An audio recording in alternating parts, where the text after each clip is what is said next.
கிறிஸ்து இயேசுவில் அன்புக்குரிய இறை பிள்ளைகளே, ஆண்டுடைய வார்த்தை அளவிட முடியாத இரக்கம் நிறைந்தது. அது பேரன்பை நமக்கு நிறைவாய் பொழிகிறது என்கிற நம்பிக்கையோடு இந்த இறைவார்த்தை பகிர்வில் நாம் இணைந்து பங்கெடுப்போம். இன்றைக்கு வாசிக்கப்பட்ட 2 வாசகங்களின் அடிப்படையிலே ஒரு சிந்தனை நாம் எடுத்துக்கொள்வோம். அதன் அடிப்படையில் நாம் அதை எப்படி வாழ்வாக்கலாம், அது நம்முடைய இயல்பு வாழ்க்கையில் எந்த அளவுக்கு பொருந்தி போகிறது என்பதை சற்று அலசி ஆராய இந்த நாளில் இந்த நேரத்தை நாம் பயன்படுத்தி கொள்வோம். ஒரு சின்ன நிகழ்வு, வரலாற்று நிகழ்வு. ஒரு முறை முதல்வர் ஒருவர், நம்ம தமிழ்நாட்டின் முதல்வராக இருந்த ஒருவர் ஒரு பொதுக்கூட்டத்திற்காக வருகிறார். அந்த கூட்டத்தில் வரும்போது பயங்கரமாக மக்கள் கூட நின்று கூச்சலிட்டு வாழ்க வாழ்க என்று கத்துகிறார்கள். பலரும் தங்களுடைய இந்த பெட்டிஷன்ஸ்லாம் கொடுக்கறதுக்கு கையை நீட்டுறாங்க.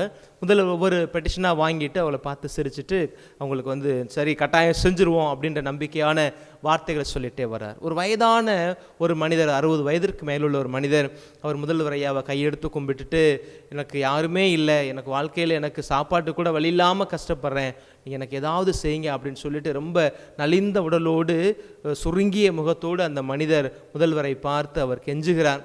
உடனே முதல்வருக்கு என்ன செய்கிறதுனே தெரியல. அவர் உடனடியாக தன்னுடைய அமைச்சரவையில் இருக்க அதிகாரிகளை அழைத்து, இவருக்கு ஏதாவது ஒரு வேலை போட்டு கொடுங்க, அரசாங்க வேலை போட்டு கொடுங்க, சின்ன வேலையாக இருந்தாலும் பரவாயில்லை அப்படின்னு சொல்கிறார். உடனே அந்த அதிகாரிகள் மீண்டுமாக முதல்வர்கிட்ட போய் சொல்கிறாங்க, ஐயா இவருக்கு வேலை போட்டு கொடுக்க முடியாது. ஏன் அப்படின்னா அவருக்கு ஏற்கனவே வயசு 58 கடந்து விட்டது, அந்த ஓய்வுக்குரிய வயசில் இருக்கிறாரு. ஒரு வேலை கொடுக்கலாம் அப்படின்னு நினச்சா கூட படிப்பும் எதுவுமே இல்லாத ஒரு சூழலில் இருக்கிறாரு, அவருக்கு எப்படி நாம் வேலை கொடுக்க முடியும் அப்படின்னு சொல்கிறாங்க. உடனே முதல்வர் ரொம்ப வருத்தப்படுறார். ஐயோ இந்த மனிதருக்கு நம்மளால் உதவி செய்ய முடியாமல் போய்விட்டதே அப்படின்னு சொல்லி ரொம்ப வருந்துறார். உடனடியாக அந்த அதிகாரிகள் ஒருவர் சொல்றார், ஐயா சட்டத்தில் ஒரு இடம் இருக்கிறது, முதல்வருடைய தனி வரத்தை, அவருடைய தனி அதிகாரத்தை பயன்படுத்தி அவர் தன்னுடைய இரக்க காரியத்தை செய்வதற்கான சட்ட வரைவு இருக்கிறது, நீங்கள் அதை பயன்படுத்தினால் பயன்படுத்தி கொள்ளலாம் அப்படின்னு முதல்வருக்கு மட்டற்ற மகிழ்ச்சி. உடனடியாக அவரை அழைத்து ஒரு அரசுக்கு சொந்தமான பஞ்சு ஆலையில் அவருக்கு ஒரு காப்பாளர் வேலை போட்டு கொடுத்தாராம். அதற்கப்புறம் முதல்வர் ரொம்ப மகிழ்ச்சியோடு தன்னுடைய பயணத்தை மேற்கொண்டாராம்.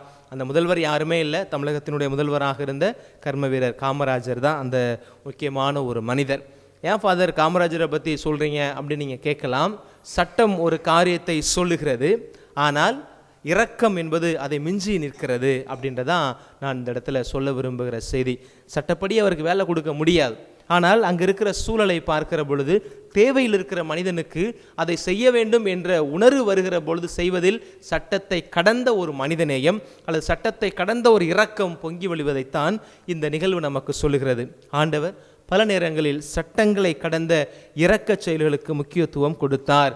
இன்றைய நாள் வாசிக்கப்பட்ட நற்செய்தி வாசகத்தில் இயேசு ஆண்டவர் மீது வைக்கப்படுகிற குற்றச்சாட்டு என்னவென்று சொன்னால், அவர் சட்டத்தை மீறுகிறார். இந்த குற்றச்சாட்டை யார் வைக்கிறார் அப்படின்னா பரிசேயர்கள் வைக்கிறார்கள். உங்களுக்கு ஏற்கனவே சொல்லியிருக்கிறேன், இருந்தாலும் கூட ஒரு நினைவூட்டலுக்காக மீண்டுமாய் பகிர்கிறேன். 2 கூட்டம் தான் இயேசுவை பின்தொடர்ந்து வராங்க. 3 சொல்லலாம். அதில் சதுசேயர்களும் மறைநூல் அறிஞர்களும் ஒரே குழு தான் அவங்க. ஆனால் இந்த பக்கம் பார்க்கிற பொழுது பரிசேயர்கள்.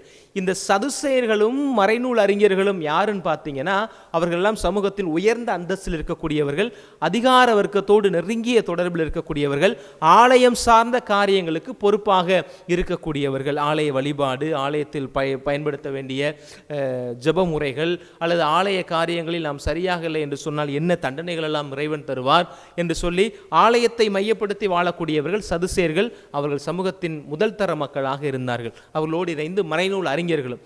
இந்த பரிசேயர்கள் யார் அப்படின்னா, ஆக்சுவலாக நல்லவங்க, ஆனால் என்ன அப்படின்னா சட்டத்தின் வழியாகத்தான் நமக்கு மீட்பு இருக்கிறது அப்படின்றதும், காட் ஆஃப் லாஸ், சட்டங்கள் தான் கடவுள், கடவுள் அடையிறதுக்கு சட்டத்தை தவிர வேறு வழியே இல்லை அப்படின்ற ஒரு ஸ்க்ரூப்லெஸ் ஃபெய்த் அவங்களுக்கு இருந்ததுனால இந்த சட்டத்திட்டங்களை தூக்கி பிடிக்கிறதுனால அது பல நேரங்களில் சாதாரண ஏழை எளிய மக்களுக்கு அது பிரச்சனையாக போய் முடிகிறது.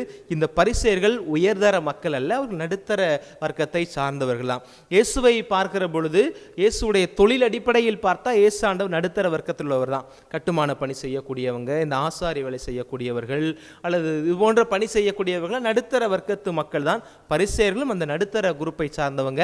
ஆனால் அவர்கள் கொண்டிருக்கிற கொள்கை, அவர்கள் கொண்டிருக்கிற சட்டத்தின் மீதான நம்பிக்கை அவர்களை கொஞ்சம் கொடூரமானவர்களாக பார்க்க செய்கிறது. அப்போ பரிசேயர்கள் என்று சொன்னாலே தனித்து நிற்பவர்கள் அப்படின்னு தான் அர்த்தம். தனித்து நிற்பவர்கள். ஒரு விதத்தில் பார்த்தா இந்த பரிசேயர்கள் நம்மள நெருங்கி போவாங்க. நம்மளோட அப்படின்னா கேத்தலிக் ஃபெய்த்தோடு அவர்களுக்கு கொஞ்சம் நெருக்கமான உறவு இருக்குது. சதுசேயர்கள் யூதர்களோடு அப்படி ஒட்டி போவாங்க. பரிசேயர்கள் நம்மளோட கொஞ்சம் இணைந்து வருவார்கள். எதை வச்சு சொல்கிறேன்னா, மறு உலக வாழ்வு அந்த நம்பிக்கை அவர்களுக்கு அதிகமாக இருக்கிறது. இறந்தவர் உயிர் தள்ளுவார் அப்படின்ற நம்பிக்கை இருக்கிறது. மெசியாவுடைய வருகையை குறித்த நம்பிக்கை இவர்கள் இருக்கிறதுனால சதுசேயர்களை காட்டிலும் பரிசேயர்கள் நம்ம கத்தோலிக்க ஃபைத்தோட கொஞ்சம் நெருங்கி போகக்கூடியவர்களாக இருக்கிறார்கள். இந்த நம்பிக்கையின் அடிப்படையில் வாழுகிற இவர்கள் காட் ஆஃப் லாஸ் அப்படின்றத ரொம்ப தெளிவாக வச்சிருக்கிறாங்க. சட்டங்கள் தான் கடவுளை அடைவதற்கான ஒரே வழி. அதைத்தான் நம்ம ஆண்டவர் தலைவர் உடைக்கிறார். சட்டங்களை கடந்த ஒரு மனிதநேயம் இருக்கிறது, அதன் வழியாகவும் நம் கடவுளை அடைய முடியும் என்று சொல்லுகிறார். இங்கே வைக்கப்படுகிற குற்றச்சாட்டு என்ன? ஓய்வு நாளில் நீங்களும் உன்னுடைய சீடர்களும் செய்யக்கூடாத காரியத்தை செய்துவிட்டீர்கள். பெருசாக ஒரு காரியத்தை செய்யலை. வயலில் கடந்த நெல்லை போகிற வழியில் பிடுங்கி கையில் வச்சு 4 தேய் வச்சு அதில் வாயில் போட்டு அந்த பசிக்கு கொஞ்சம் வேலை சாப்பிட்ருக்காங்களே ஒழிய, அதை மென்று கொண்டு சென்றார்களே ஒழிய பெருசாக அவங்க ஒன்றும் செய்யலை. ஆனால் அந்த ஓய்வு நாள் அப்படின்றது பரிசேயர்களுக்கு மிக மிக ஒரு முக்கியமான ஒரு சட்டத்திட்டமாய் அவர்கள் பார்க்கிறார்கள். இன்றைக்கி நமக்கு ஓய்வு நாள் அப்படின்றது இட் இஸ் சண்டே நமக்கு ஓய்வு நாள். அன்னைக்கு அவங்களுக்கு சாட்டர்டே அவர்களுக்கு ஓய்வு நாளாக இருந்த காலம். ஏன் நமக்கு அப்படி மாறுச்சு அப்படின்னா, இயேசு ஆண்டவர் வியாழக்கிழமை அந்த பெரிய வியாழன் அன்னைக்கு அவர் பிடிபடுகிறார். பிடிபட்டு அன்றிரவே அவர் அந்த பிளாத்தினுடைய அரண்மனைக்கு கொண்டு செல்லப்படுகிறார். அவருடைய யூதருடைய பாரம்பரியத்தின் அடிப்படையில் ரோமை சட்டத்தின்படி பார்த்தோம்னா அதிகாலை 3 மணிக்கு தான் அவர்களுக்கு தண்டனையை கொடுப்பார்கள். அப்போ அப்படி கொடுக்கப்பட்ட தண்டனை 9 மணிக்கெல்லாம் அவர் சிலுவையில் அறையப்பட்டதாகவும், 9 மணியிலிருந்து அந்த 3 மணி வரை அவர் சிலுவையிலேயே தொங்கி மதியம் பிற்பகல் 3 மணிக்கு இறந்ததாக வரலாறு சொல்லுகிறது. அதுக்கப்புறம் அவர் கல்லறையில் அடக்கம் செய்யப்பட்ட பிறகு ஒரு நாள் கழித்து அருமத்தியா நகரை சேர்ந்த யோசேப்பு என்பவருடைய வேண்டுகோளுக்கு இணங்க இயேசுடைய உடல் அடக்கம் செய்யப்படுகிறது. ஒரு நாள் மண்ணுக்குள் அவர் புதையுண்டு 3வது நாள் உயிர்த்தெழுந்தார். அந்த 3வது நாள் காலையில் தான் மகதலா மரியா கல்லறைக்கு ஓடி சென்று பார்க்கிறார். கல்லறை வாயில் திறந்திருக்கிறது. மீண்டுமாய் அவர் பேதுருவுடனும் அவருடைய சகோதரர் அவருடைய உடன் நற்செய்தியாளராக இருக்கக்கூடிய அல்லது உடன் சீடராக இருக்கக்கூடிய யோவான், சகோதரர் அல்ல யோவானிடமும் சொல்லுகிறார். 2 பேரும் போய் பார்க்குறாங்க. இதெல்லாம் நடந்தது ஞாயிற்றுக்கிழமை. அதனால கத்தோலிக்க திருச்சபை ஞாயிற்றுக்கிழமையை ஓய்வு நாளாக கொண்டிருக்கிறது. இதில் பெரிய மாற்றம் இல்லை. ஆனால் இந்த சட்டங்களை கடந்த ஒரு மனிதநேயத்தை தான் இயேசு இந்த இடத்துல சொல்லுகிறார். சட்டங்கள் தேவையா தேவையில்லையான கட்டாயம் தேவை. ஒரு குழுவாக சமூகமாக இணைந்து வாழுகிற பொழுது சட்டங்கள் கட்டாயம் தேவைதான். இப்போ நான் உங்களுக்கு ஏற்கனவே சொல்லியிருக்கிறேன், நான் ஒரு சமூகத்தில் ஒரு கம்யூனிட்டியில் நான் இருக்கிறேன்னு வச்சுக்கோங்களேன். நாங்கள் 6 ஃபாதர்ஸ் இருக்கிறோம். காலையில் எங்களுக்கு காலை உணவு 8 மணி அப்படின்னு சொல்லி ஒரு சட்டம் இருக்கிறது. நாங்களாக வைத்திருக்கிற ஒரு ஒழுங்குமுறை. எல்லாரும் 8 மணிக்கு போனால் தான் அந்த சமயக்காரமாவுக்கு வசதியாக இருக்கும். சாப்பாடு கொடுத்துட்டு சாப்பாடு முடிச்சதுக்கப்புறம் பிளேட்லாம் எடுத்து வச்சுட்டு மதிய சாப்பாடை ரெடி பண்ண முடியும். அதனால் காலைக்கு ஒரு சாமியார் 11 மணிக்கு சாப்பிடுவேன், நான் 10 மணிக்கு சாப்பிடுவேன்னு வந்தால் அந்த அம்மா எப்படி வேலை செய்ய முடியும்? அதனால் ஒழுங்குகள் கட்டாயம் தேவை, சட்டங்கள் தேவை. அப்படின்ற போத ஒரு சமூகம் அல்லது ஒரு நாடு அப்படின்னு வருகிற பொழுது சட்டங்கள் கட்டாயம் அவசியம். ஆனால் அதை அப்படியே இருக்க பிடித்து கொண்டிருக்கிறோம் என்று சொன்னால் அதில் ஒரு சில பேர் நசுக்கப்படுவார்கள் அப்படின்றதான் உண்மை. ஆனால் பரிசேயர்கள்ட்ட அந்த பார்வை இல்லை. சொன்னால் சொன்ன மாதிரி இருக்கணும், இல்லைனா கடவுளுடைய ஆசீர்வாதம் கிடைக்காது, இல்லையா கடவுளுடைய வருகையினப்போ நம்ம தண்டிக்கப்பட்டுருவோம், இல்லையா நமக்கு மறுவுல வாழ்வு பயங்கர மோசமாக இருந்துடும், இப்படின்ற நம்பிக்கையில் இருக்கிறாங்க. இந்த ஒரு அறியாமையில் இருக்கிற அந்த மக்களுக்கு, குறிப்பாக அந்த பரிசேயர்களுக்கு பாடம் புகட்ட ஆண்டவர் இந்த இடத்துல ஒரு அருமையாக ஒரு காரியத்தை செய்கிறார். நான் ஏற்கனவே உங்களுக்கு சொல்வது போல எனக்கு ஞாபகம் இருக்கிறது. ஒரு முறை மாவீரன் அலெக்சாண்டருடைய படையில் சட்டத்திட்டங்கள்லாம் கடுமையாக இருக்கும். சொன்னது போல் இருக்கணும் அப்படின்னு இருக்கும். அப்போ ஒருத்தர் என்ன செய்கிறாரு, அந்நிய நாட்டு படையினரோடு ரொம்ப நெருக்கமாக இருந்திருக்கிறாரு. அது அலெக்சாண்டருக்கு தெரிஞ்சு போச்சு. உடனே அலெக்சாண்டர் அவனுக்கு சட்டத்தின்படி அவருக்கு மரண தண்டனை கொடுக்குறார். இந்த செய்தி அந்த மரண தண்டனை பெற்றுக்கொண்ட படைவீரனுடைய தாய்க்கு இந்த செய்தி போய் சேருகிறது. அந்த தாய் அந்த அலெக்சாண்டர்கிட்ட கெஞ்சி கேட்குறா, தயவு செஞ்சு என் மகனை விட்டுருங்க அப்படின்னு சொல்லி. அவர் சொல்கிறாங்க, உன் மகனுக்கு அவன் சட்டப்படி தண்டிக்கப்பட வேண்டியவன் அப்படின்னு சொல்கிறாங்க. உடனே அந்த அம்மா சொல்கிறாங்க, நான் சட்டத்தை கேட்கல, என் பிள்ளைக்கு நீங்கள் இரக்கம் காட்டுங்க அப்படின்னு சொல்லி தான் கேட்குறேன் அப்படின்னு சொன்னாங்க. இரக்கம் காட்டக்கூடிய அளவுக்கு உன் பிள்ளை தகுதியான ஆளாக இல்லையே, அவனுக்கு எப்படி நான் இரக்கம் காட்டுவது, இரக்கத்தை பெறக்கூடிய தகுதி இழந்து விட்டான் என்று சொன்னாங்களாம். உடனே அந்த அம்மா சொன்னாங்களாம், தகுதி பார்த்து வருவது இரக்கம் அல்ல அப்படின்னு அந்த அம்மா சொன்னாங்களாம். அதுதான் உண்மையும் கூட. சட்டம் ஒரு பக்கம் நிற்கிற பொழுது இரக்கம் வேறொரு தளத்தில் நிற்கிது அப்படின்றத ஆண்டவர் இன்னைக்கு நமக்கு சொல்லுகிறார். இன்னைக்கு மனிதர்களுக்கு தான் சட்டங்கள் தேவைப்படுகிறது. மனிதர்களுக்கு தான் சட்டம் தேவைப்படுகிறது. ஏன் அப்படின்னா, சட்டம் ஒழுங்கு இருக்கிற பொழுது சமூகத்தினுடைய நிலைப்பாடு ஓரளவு சமமாக இருக்க முடியும் அப்படின்னு நம்புகிறேன். இன்னைக்கு நாம் சாலையில் பயணிக்கிறோம். இந்த சாலை பயணத்தின் போது நம்ம இடது பக்கமாக தான் நம்முடைய வாகனத்தை ஓட்டி செல்ல வேண்டும், அல்லது நடந்து போனால் இடது பக்கமாக தான் போக வேண்டும் அப்படின்னு நமக்கு இந்தியாவில் ஒரு சட்டம் இருக்குது. அப்போ என்ன, எனக்கு இந்த சட்டம் சொல்லப்பட்டிருக்கு அப்படின்னு சொல்லிட்டு இந்தியாவில் இருக்கிற அதே சட்டத்தை போய் நீங்கள் யூரோப்பில் செய்ய முடியாது. ஏன், அவங்களுக்கு அந்த இடம் மாறி வரும். இடது பக்கம் போகிறது அங்கிட்டு வலது பக்கமாக வரும். அதுபோல் நம்ம இங்கே வாகனம் ஓட்டுகிற பொழுது நம்முடைய ஓட்டுநருடைய இருக்கை வந்து வலது பக்கமாக இருக்குது. இப்போ நீங்கள் வெளிநாடுகளுக்கு போகிறீங்க, குறிப்பாக ஐரோப்பிய நாடுகளுக்கு போகிறீங்கன்னா, நான் வலது பக்கம் உட்காந்து ஓட்ட மாட்டேன், இடது பக்கம் தான் உட்காந்து ஓட்டுவேன் அப்படின்னா நீங்கள் உட்காந்தே இருக்க வேண்டியதான், வண்டி எடுக்கவே முடியாது. ஏன், இடது பக்கம் உங்களுக்கு ஸ்டேரிங் இருக்காது, பிரேக் இருக்காது, கிளச் இருக்காது, ஆக்சிலேட்டர் எதுவுமே இருக்காது.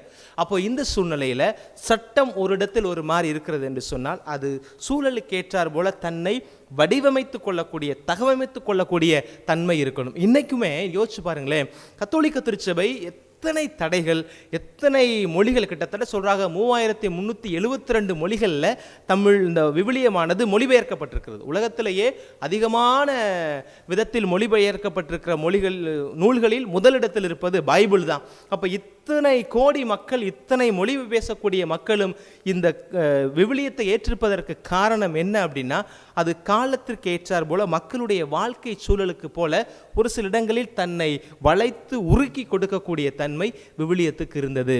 இதைத்தான் ஆண்டவர் முன்னிறுத்துகிறார். ஒரே இதை பிடிச்சிக்கிட்டு நிற்காதீங்க, ஒரே படியா ஏன் நிற்கிறீங்க, கொஞ்சம் மாறி வாங்க, காலத்தின் சூழலுக்கேற்ப மாறி வாருங்கள் அப்படின்றத ஆண்டவர் அவ்வப்போது வாய்ப்பு கிடைக்கிற போதெல்லாம் சொல்றார். மோசேயுடைய சட்டம் அப்படித்தான் இருந்துச்சு, இல்லைன்னு சொல்லலை. அந்த காலத்தில் வாழ்ந்த மக்களுக்கு அது தேவையாக இருந்துச்சு. பட் நவ் ஒரு 1000 ஆண்டு பாரம்பரியத்துக்கு பிறகு, இவ்வளோ வளர்ச்சிக்கு பிறகு, இத்தனை இறைவாக்கினர்களை, இத்தனை ஞான மெய்ப்பர்களை நீங்கள் கண்ட பிறகு, அரசர்களை கண்ட பிறகும் கூட அதே நிலையில் இருப்பதை காட்டிலும் கொஞ்சம் மனநிலையை மாற்றுங்க, இன்னைக்கு மாறிடுச்சு, உன்னையே நீ அன்பு செய்வது போல நீ அடுத்தவரையும் அன்பு செய் அப்படின்னு சொல்கிறாரு. உன் அயலானை நேசி அப்படின்ற சட்டத்தெல்லாம் கொண்டு வந்து, கண்ணுக்கு கண், பல்லுக்கு பல், இவையெல்லாம் காலம் சென்ற சட்டங்கள் அப்படின்றத உள்ள புகுத்தி கொண்டே இருக்கிறார் நம்முடைய தலைவர் ஆண்டவர் இயேசு கிறிஸ்து. சட்டங்கள் ஒரு மாதிரியாக இருந்தாலும் தேவைக்கேற்றார் போல் அதை மாற்றணும் அப்படின்னு பார்க்கிற பொழுது, இந்த மக்கள் பார்க்கிற பார்வை என்பது வேறு, நம்ம ஆண்டவர் இயேசு கிறிஸ்து பார்க்கிற பார்வை என்பது வேறு. அதைத்தான் இன்னைக்கு முதல் வாசகத்தில் நாம் பார்க்கிறோம். ஆண்டவர் என்ன சொல்றாரு, சவுல் இருக்கிற பொழுதே அவனுடைய செயல்பாடு, அவனுடைய சேர்க்கை சரியில்லை, அவனுடைய செயல்பாடுகள் முறையாக இல்லை என்பதனால ஆண்டவர் சொல்றார், சாமுவேலை கூப்பிட்டு நீ நான் சொல்லுகிற அந்த மனிதனை நீ அருட்பொழிவு செய் அப்படின்னு சொல்றார். அப்போ அருள்பொழிவு செய் அப்படின்னு சொல்லும் போது சாமுவேல் தன்னுடைய இயலாமை எடுத்து சொல்லுகிறார். நான் எப்படி செய்ய முடியும், நான் ஏற்கனவே ஒரு அரசனுக்கு கீழே இருக்கிறேன், அவனுக்கு இந்த செய்தி போனால் என்னை கொன்னே போட்டுருவான் அப்படின்னு சொல்லி அவர் பயப்படுகிறார். ஆண்டவர் கட்டளையும் கொடுக்கிறார், அதை செய்வதற்கான வழிமுறையும் சொல்லி கொடுக்கிறார். இதுதான் கடவுள் நமக்கு, இதுதான் கடவுளுடைய அழகை பார்த்துங்க. அவர் ஒரு காரியத்தை செய்ய சொன்னார் அப்படின்னு சொன்னால் அதை எப்படி செய்யணும் அப்படின்றதையும் நமக்கு சொல்லி கொடுப்பார். அவசரப்படாமல் அவருடைய பாதத்தில் உட்காந்து என்ன ஆண்டவரே அப்படின்னு நம்ம கேட்கறதுக்கு அந்த பொறுமை இருந்தால் போதும். அப்போ ஆண்டவர் சாமுவேலுக்கு என்ன சொல்கிறாரு, நீ போ, நீ என்ன, நீ நேரடியாக போய் அந்த பையனை கூப்பிட்டு, ஏலியுடைய மகனை கூப்பிட்டா உனக்கு, ஈசாவுடைய மகனை கூப்பிட்டா உனக்கு பிரச்சனை வந்துடும். அதனால் நீ என்ன செய், நீ ஒரு பலியிடுபவனை போல் அங்கே சென்று பலிக்கு அவனை அழைப்பது போல நீ அழை அப்படின்னு தான் சொல்லி அனுப்புகிறார். அவர் அங்கே போகும்போது என்ன செய்கிறாரு, எல்லாரும் கேட்குறாங்க, என்ன எதுக்கு வந்திருக்கிறீங்க, சமாதானத்துக்கு தானே வந்திருக்கிறீங்க. ஆமாங்க, நான் சமாதானத்துக்கு தான் வந்திருக்கிறேன் அப்படின்னு செய்தியை சொன்னதுக்கப்புறம் ஈசாட்ட சொல்லி உன்னுடைய ஒவ்வொரு பிள்ளையா வர சொல்லுப்பா அப்படின்னு சொல்கிறாரு. அவர்களும் பலிக்கு வருகிறார்கள். 6 பிள்ளை தொடர்ந்து பிள்ளைங்க வந்துட்டே இருக்குது. அப்போ கேட்குறாரு, எந்த பிள்ளையுமே ஆண்டவர் அவனுக்கு ஓகேன்னே சொல்லலை. முதல் பிள்ளையை பார்த்தோன்னே அவருக்கு ரொம்ப சந்தோஷமாயிருச்சு. என்ன நினைக்கிறாரு, அப்போ இந்த பிள்ளை தான் ஆண்டவர் சொன்ன முகம் பிள்ளையாக இருக்கும் அப்படின்னு சொல்லிட்டு எலியாவை பார்த்து நினச்சிக்கிட்டு சாமுவேல் கேட்பார், அப்போ இவனை நான் அருட்பொழிவு செஞ்சிடவா அப்படின்னு கேட்பார். அப்போ ஆண்டவர் சொல்வார், அருமையான வார்த்தை, அவனுடைய தோற்றத்தையும் உயரத்தையும் பார்க்காதே, ஏனெனில் அவனை நான் புறக்கணித்து விட்டேன், மனிதர் பார்ப்பது போல நான் பார்ப்பது அல்ல, மனிதர்கள் முகத்தை பார்க்கிறார்கள், நானோ அகத்தை பார்க்கிறேன் அப்படின்னு சொல்றார். இதான் இயேசு சட்டங்களை குறித்து அவருடைய பார்வையும் அப்படித்தான். மனுஷன் பார்க்கல போல நான் பார்க்க மாட்டேன், அவங்க எல்லாமும் அப்படி இருக்கிறது அப்படியே ராவா பார்க்குறாங்க, இல்லை, அதை சாரத்தையும் கடந்த ஒரு ஒரு காரியம் இருக்கிறது என்பதை இயேசு இந்த இடத்துல சொல்றாரு. அதை தான் முதல் வாசகத்தில் ஆண்டவரும் சாமுவேல் மூலமாக இந்த செய்தியை தன்னுடைய நிலைப்பாட்டை எடுத்து சொல்கிறார். அப்போதான் கேட்குறாரு, உனக்கு எல்லா பிள்ளைகளும் காமிச்சிட்டியா? இல்லை, ஒரே ஒரு பையன் இருக்கான், அவன் வயலுக்கு போயிருக்கான், மாடு மேய்க்க போயிருக்கான், ஆடு மேய்க்க போயிருக்கான் அப்படின்னு சொல்கிறார். யோ, அந்த பண்ண கூட்டாயமோ இல்லை அப்படின்னு சொல்கிறாரு. அந்த பிள்ளை வருது. அந்த பிள்ளையை பார்த்தவுடன் தான் ஆண்டவர் சொல்லுகிறார், என்னை எடுத்துக்கொண்டு போய் இவனை அருட்பொழிவு செய் என்று சொல்லுகிறார். தாவீதை சாமுவேல் அருட்பொழிவு செய்கிறார். ஆண்டவரின் ஆவி தாவீதின் மேல் நிறைவாக இருந்தது அப்படின்னு சொல்லி இந்த நாளில் நாம் வாசிக்க கேட்டோம் இல்லையா? அப்போ ரெண்டு இடத்துலையும் பாருங்க, மனிதர்கள் பார்ப்பது போல கடவுள் பார்ப்பது இல்லை. மனிதர்களால் உருவாக்கப்பட்ட சட்டங்கள் எல்லாமே காலத்தின் தேவைக்கேற்ப தன்னை தகவமைத்து கொள்ளவில்லை என்று சொன்னால் அது மனிதர்களுக்கு பிரச்சனையாய் மாறிவிடும் அப்படின்றத ஆண்டவர் சொல்றார். இந்த இடத்துல எனக்கு ஒரு சின்ன ஞாபகம் வருது. நான் 2009 வருஷம் நான் ஃபிலாசபி படித்து கொண்டிருந்த நேரம், நான் கருமாத்தூரில் ஃபிலாசபி படிச்சுட்டு இருந்தேன். அப்போது முதல் ஆண்டு போனதுக்கப்புறம் ஒரு மாதம் கழித்து எங்களுக்கு கொயருக்கு செலெக்ஷன் வைக்கிறாங்க. பாடகர் குழுவுக்கு ஒரு சின்ன தேர்வு வைக்கிறாங்க, பாட வச்சு எடுப்பாங்க. அப்போ தூத்துக்குடி மறை மாவட்டத்திலேருந்து ஃபாதர் சி சேவியர் அப்படின்னு சொல்லிட்டு ஒரு அருமையான ஒரு குருவானவர், எங்களுடைய ஆன்மீக குரு, நல்ல மனிதர். அவர் தான் கொயர் இன்சார்ஜ். அவர் பாட்டுக்கு ஆள் எடுக்கிறாரு. அப்போ எனக்கு கொஞ்சம் ஆர்வமாக இருந்துச்சு, நம்ம பாட்டுக்கு போய் சேர்ந்துக்கலாமே அப்படின்னு சொல்லிட்டு. அப்போ நின்னோம். எல்லாருமே என்ன பாட்டு பாட சொன்னாங்கன்னா, இயேசுவே உந்தன் வார்த்தை. அதில் பார்த்தீங்கன்னா மேலே தீமைகள் தகந்தொழிந்திடும் அந்த வார்த்தை போக போக கொஞ்சம் பிச் மேலே போகும். அப்போ ஒவ்வொருத்தராக அந்த பாட்டு பாட சொன்னார். முதல் ஆள், ரெண்டாவது. நான் நின்றுட்டு இருந்தேன் பின்னாடி. நான் பாட்டேன், பார்த்துக்கோங்கப்பா, என்னடா பொம்பளை பிள்ளை மாதிரி பாரு, கீன்னு இருக்கோம் குரல் அப்படின்னு சொன்னார். எனக்கு வெக்கமாக போச்சு, என்னடா கீன்னு இருக்குன்றார் அப்படின்னு. என்னடா தம்பி, உனக்கு என்ன குரலே உடையலடா உனக்கு, அதனால brother you go and have a good practice and come for next year அப்படின்னு அனுப்பி விட்டார். பார்த்துக்கோங்க. ஆனால் இன்றைக்கி நீங்கள் சொல்லுவீங்களா, எனக்கு பொம்பளை பிள்ளை குரல் மாதிரி இருந்துச்சு, கீச்சு பூச்சின்னு குரல் எனக்கு இருந்துச்சுன்னு. ஆண்டவர் நம்மளை தேர்ந்தெடுத்தார். அதற்கப்புறம் பயிற்சி பண்ணி கடவுளுடைய நாமத்தை சொல்லுவதற்கு ஆண்டவர் நம்மளை தேர்ந்தெடுத்து நமக்கு இன்றைக்கி இவ்வளோ தூரம் ஒரு நல்ல ஒரு குறைந்தபட்ச மக்களை பாட சொல்லக்கூடிய அளவுக்கு, அவர்களை பாடுவதற்கு தூண்டக்கூடிய அளவுக்கு இறைவன் நம்மளை வளர்த்துருக்கார். அப்படின்னா இதுதான் கடவுளுடைய பார்வை. அன்றைக்கி அந்த சாமியார் வேணான்னு சொன்னார். ஆனால் இன்றைக்கி அவர் நல்ல மனுஷன், அவர் குறையா சொல்கிறதுக்கு இல்லை. அவர் சொல்லிட்டுனா இன்றைக்கி நான் அவ்வளோ தூரம் சிரத்தை எடுத்து நான் பாடணுன்ற ஒரு எண்ணமே எனக்கு வராமல் போயிருக்கும். அதுலேருந்து நம்மளை ஆண்டவர் எப்படி பார்க்குறாருன்றதுக்காண்டி நான் சொல்கிறேன், என்னுடைய பெருமைக்காக சொல்லவில்லை. ஆண்டவர் நம்மளை எப்படி பார்க்குறாரு அப்படின்றதற்கு ஒரு அடையாளமாய் சொல்லப்படுகிறது. அப்போது இதைத்தான் ஆண்டவர் சொல்கிறாரு. மத்தேயு நற்செய்தி 11:28-30 வாசிக்கிறேன் இல்லையா? பெரும் சுமை சுமந்து சோர்ந்திருப்பவர்கள் எல்லோரும் என்னிடம் வாருங்கள், ஏனெனே நான் உங்களுக்கு இளைப்பாறுதல் தருவேன். என் நுகம் அழுத்தாது, என் நுகம் எளிதானது, என் சுமை எளிதானது அப்படின்னு சொல்றாருன்னா எதை சொல்றாரு அப்படின்னு இந்த சட்டத்திட்டங்களை குறித்து தான் சொல்றாரு. நம்ம பல நேரங்களில் நம்முடைய சுமைகளெல்லாம் அவர் இறக்கி வச்சுக்குவாரு, நம்ம கொஞ்சம் ரிலாக்ஸ் பண்ணுறதுக்கு டைம் கொடுப்பாரு அப்படின்னு நாம் நினைக்கிறோம். இதைத்தான் சொல்றாரு. நீங்கள் ஏற்கனவே சட்டத்திட்டங்களை சொல்லி உங்கள் மேலே சொல்லி வச்சிருக்காங்க இல்லையா? அந்த சட்டங்கள்லேருந்து சற்று மாறுபட்ட சட்டத்தை நான் சொல்கிறேன். அது அன்பு கலந்த கருணை கலந்த ஒரு சட்டம் அப்படின்றத அவர்களுக்கு சொல்லுகிறார். இன்றைக்கு அன்பு பிள்ளைகளே, சட்டங்கள் இருக்கிறது. சட்டங்கள் பல நேரங்களில் சட்டங்களுக்கு கண் உண்டு, அது இல்லை என்று சொல்வதில்லை. ஆனால் கண்ணீர் இல்லாத கண்ணாக இருக்கிறது. கண்ணீர் இல்லாத கண், கருணை இல்லாத கண் அப்படின்றத இன்னைக்கு ஆண்டவர் நமக்கு சொல்லுகிறார்கள். அன்பு இறை பிள்ளைகளே, இன்னைக்கு நாம் யோசிச்சு பார்ப்போம். சமூகத்தில் பல நேரங்களில் சட்டத்திட்டங்களால் பாதிக்கப்படக்கூடியவர்கள் யார் அப்படின்னா ஏழை எளிய மக்கள். சிம்பிள் எக்ஸாம்பிள் இந்த லாக்டவுன் பீரியட் தான். இந்த லாக்டவுன் பீரியடில் month lockdown, week lockdown, weekend lockdown, இப்படி என்னெல்லாம் போட்டாலும் கூட பெரிய பணக்காரர்கள் யாரும் பாதிக்கப்படுறதில்லை. நடுத்தர மக்கள் கூட பெரிய அளவில் பாதிக்கப்படுறதில்லை. ஆனால் அன்றாடம் காட்சிகள் உண்மையிலேயே அன்னன்னைக்கு வேலைக்கு போய் பிள்ளைங்களுக்கு சாப்பாடு கொடுத்து அன்னன்னைக்கு சேலை துணிமணி கட்டுறவங்களுக்கு அது எவ்வளோ பெரிய ஒரு கஷ்டமான காரியம்.